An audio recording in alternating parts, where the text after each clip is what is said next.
Hai teman-teman semua, perkenalkan nama saya Fani Angel Hasibuan. Saya mahasiswi dari Prodi D3 Kebidanan Tarutung Poltekkes Kemenkes Medan dengan dosen pembimbing saya Ibu Ganda Agustina Simbolon SST MKem dengan mata kuliah Kesehatan Perempuan dan Perencanaan Keluarga. Pada kesempatan kali ini saya akan membahas tentang kekerasan terhadap perempuan. Apa saja ya yang akan dibahas? Yang pertama, ada pengertian kekerasan terhadap perempuan. Yang kedua, sasarannya. Yang ketiga, penyebab terjadinya kekerasan terhadap perempuan. Dan yang keempat, dampak yang terjadi akibat kekerasan terhadap perempuan. Penasaran kan? Nah, tonton videonya sampai habis ya teman-teman.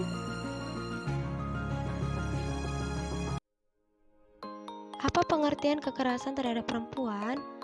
Kekerasan terhadap perempuan adalah setiap perbuatan yang dikenakan pada seseorang semata-mata karena dia perempuan yang dapat menyebabkan kesengsaraan atau penderitaan secara fisik, psikologis, ataupun seksual. Apa saja penyebabnya? Ada aspek budaya. 1. Laki-laki lebih superior daripada perempuan dan mempunyai hak penuh untuk memperlakukan perempuan seperti barang miliknya. Yang kedua, ada keluarga adalah wilayah pribadi tertutup daripada pihak luar dan berada di bawah kendali laki-laki. Lalu ada aspek ekonomi. 1. Ketergantungan perempuan secara ekonomi pada laki-laki. Yang kedua, perempuan lebih sulit untuk mendapatkan kesempatan kerja di lingkup formal dan informal. Ada aspek hukum. 1. Rendahnya tingkat pengetahuan yang dimiliki perempuan tentang hukum. 2. Perlakuan aparat penegak hukum yang belum sepenuhnya peka pada perempuan dan anak perempuan korban kekerasan. Aspek politik. 1. Terbatasnya partisipasi perempuan di organisasi politik. 2. Kekerasan terhadap perempuan masih belum sepenuhnya dianggap sebagai persoalan yang berdampak serius bagi negara. Tempat-tempat terjadinya kekerasan terhadap perempuan. Yang pertama, lingkungan keluarga.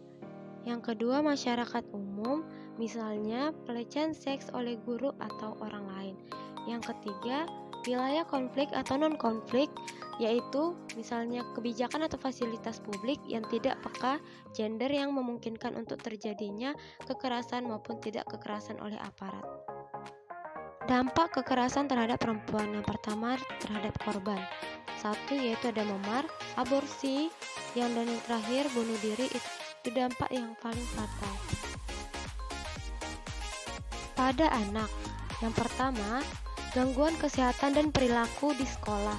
Yang kedua, terhambatnya kemampuan untuk menjalin hubungan yang dekat dan positif dengan orang lain. Yang ketiga, kecenderungan lari dari rumah. Dan yang keempat, bunuh diri. Sedangkan dampak yang terkena pada masyarakat dan negara. 1. Penurunan kualitas hidup. Yang kedua, besarnya biaya penanganan kasus. Yang ketiga, menguatnya kekerasan sebagai cara menyelesaikan konflik. Nah, teman-teman, bahaya sekali kan kekerasan terhadap perempuan itu. Maka dari itu jangan dilakukan ya teman-teman. Sebentar lagi kita akan menyaksikan sebuah video tentang kekerasan terhadap perempuan. Tonton videonya ya teman-teman.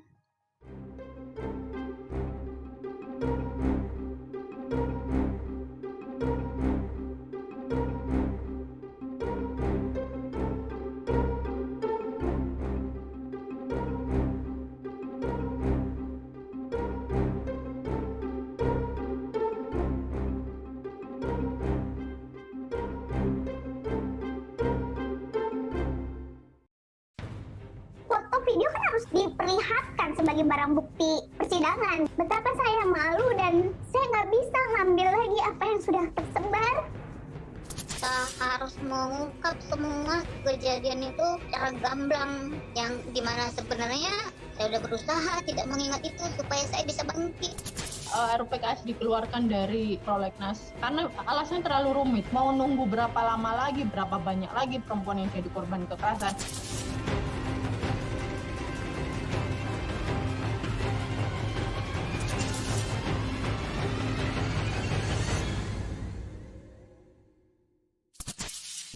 Bak jatuh tertimpa tangga. Inilah yang dialami perempuan korban kekerasan seperti NN. Setelah alami kekerasan dalam rumah tangga yang dilakukan mantan suami, kini NN kembali terjebak hubungan yang diiringi kekerasan. Kondisi psikologis yang tidak stabil membuat NN mudah dimanipulasi oleh kekasih barunya. Akibatnya, NN kerap menerima kekerasan baik secara fisik, ekonomi, maupun seksual. Salah satunya memotret dan merekam NN tanpa izin. Sang kekasih mengancam akan menyebarkan foto dan video tersebut jika NN mengakhiri hubungan.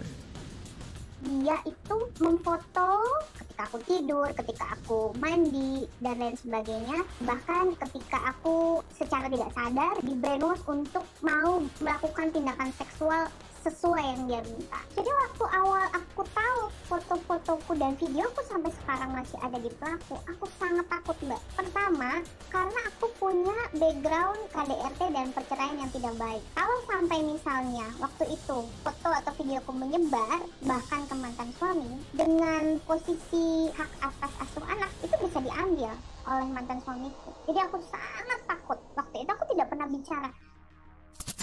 Selama lebih dari setahun, NN terjebak dalam hubungan tersebut hingga membuatnya depresi, bahkan sempat mencoba bunuh diri.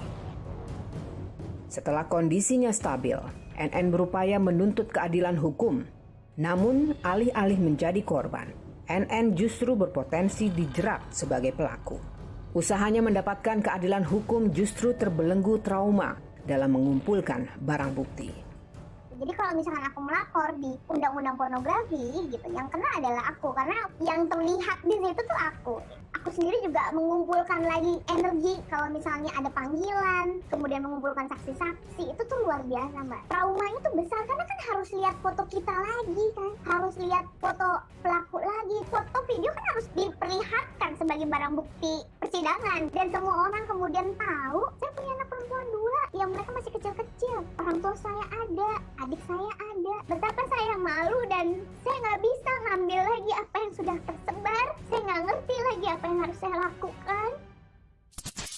Kekerasan yang dialami NN merupakan kekerasan berbasis gender online atau KBGO. Indonesia baru mengenal istilah ini sejak beberapa tahun belakangan. Komnas Perempuan mencatat jumlah kasus KBGO meningkat setiap tahunnya. Dan tahun ini peningkatan kasusnya bahkan mencapai hampir 3 kali lipat.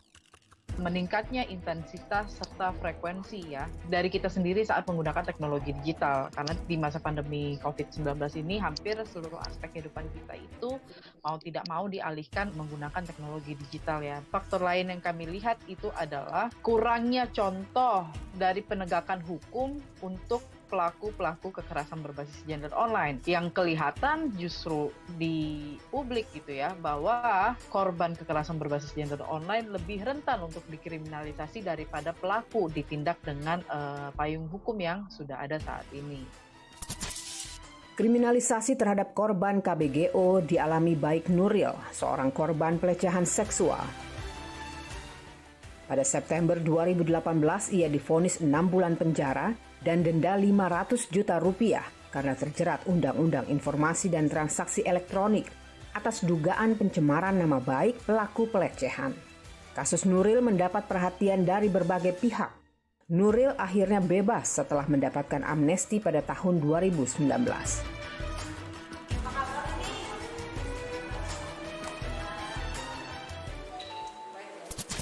Pasca mendapat amnesti, Nuril mengambil peran sebagai motivator bagi perempuan korban kekerasan yang tengah menjalani proses hukum. Edukasi dan dukungan kepada korban dalam menjalani proses hukum yang rendah menjadi alasan Nuril mengambil peran sebagai motivator. Karena saya pernah mengalami ya betapa sakitnya orang menjadi korban pelecehan itu sangat menyakitkan. Karena untuk meyakinkan orang bahwa saya itu korban loh, saya sebagai korban pun sangat sulit untuk meyakinkan seseorang itu bahwa kita itu sebenarnya korban. Kadang stigmanya orang kan, kamu sok ngeladenin, Kadang kan orang berpikir begitu. Nah, untuk meyakinkan orang itu sangat-sangat sulit menurut saya karena kejadian yang pernah saya alami. Jadinya saya ingin memberikan semangat terutama kepada mereka. Mereka harus kuat, itu butuh betul-betul support yang sangat luar biasa dari orang-orang sekitarnya itu. Bagaimanapun mereka juga mengalami trauma ya yang sangat psikis ya, lebih ke psikis. Komnas Perempuan menilai sejumlah payung hukum masih berpotensi menjadikan korban justru sebagai tersangka. Di antaranya adalah Undang-Undang ITE dan Undang-Undang Anti Pornografi.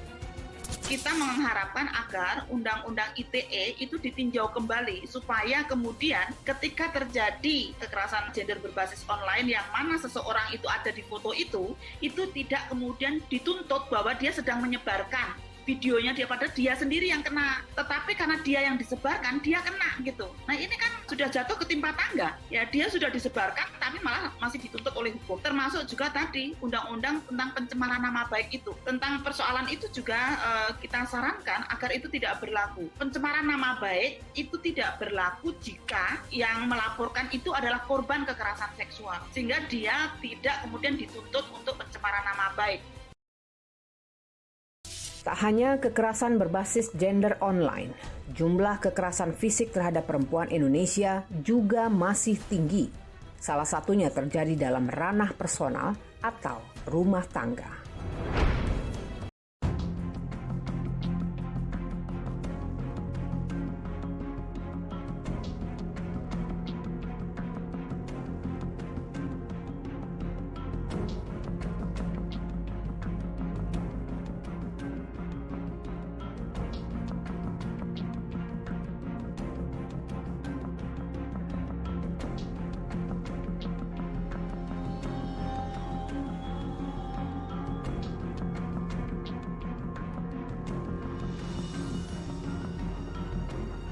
Nah, teman-teman semua, mari kita cegah dan hentikan kekerasan terhadap perempuan.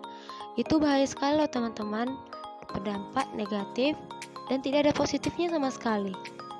Aku ada tipsnya. Yang pertama, pahami bentuk kekerasan. Yang kedua, pahami hubungan yang sehat.